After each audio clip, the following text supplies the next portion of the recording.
Artinya apa? Ada potensi kebaikan di dalam diri kita. Kita bukan tidak mampu untuk membaca Al-Quran setiap hari. Kita bukan tidak mampu untuk sholat berjamaah setiap hari.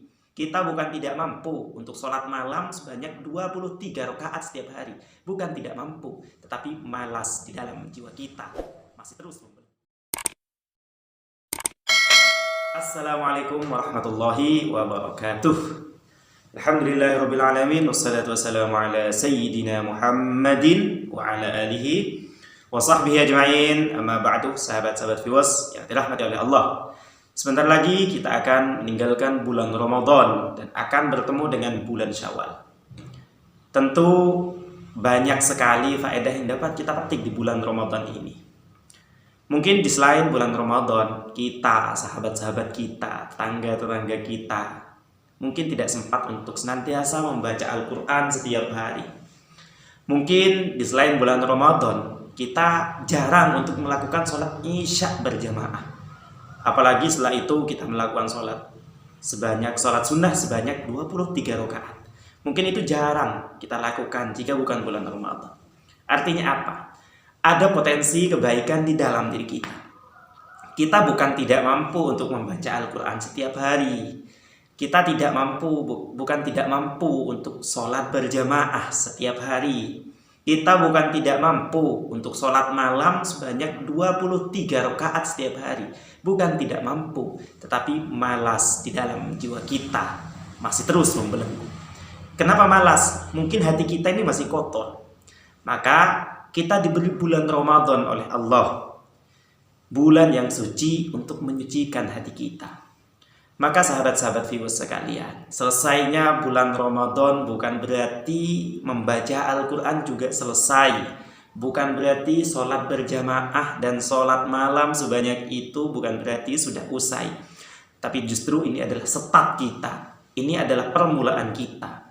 Mari di bulan Syawal kita tetap terus membaca Al-Quran secara rutin, sholat berjamaah secara aktif, sholat malam 23 rakaat jika mampu. Bukan berarti kita tidak mampu, kita mampu. Buktinya di bulan Ramadan kita mampu, namun malas masih terus mengganggu jiwa kita. Sahabat-sahabatku sekalian, keberhasilan kita di bulan Ramadan dapat kita lihat nanti ketika kita memasuki bulan Syawal.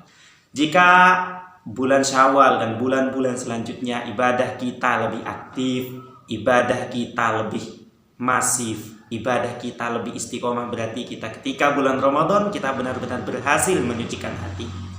Namun jika di bulan Syawal di bulan Syawal dan di bulan-bulan selanjutnya kita masih tetap ibadah kita tidak rajin atau malah cenderung untuk semakin menurun, maka berarti kita telah gagal menyucikan hati di bulan suci Ramadan ini.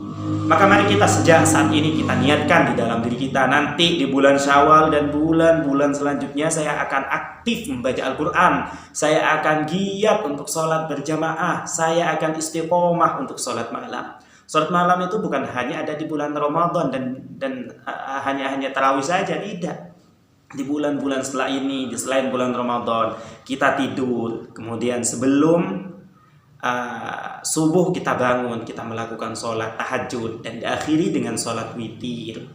Jika kita khawatir untuk tidak bangun malam atau biasanya kita malas untuk bangun malam, maka kita bisa akali sebelum kita tidur usahakan kita sholat terlebih dahulu dan diakhiri dengan sholat witir. Konon sahabat Abu Bakar demikian, beliau sebelum tidur melakukan sholat witir terlebih dahulu. Namun dengan sahabat Umar tidak. Kalau sahabat Umar, beliau tidur dulu, baru bangun, sholat tahajud dan sholat witir.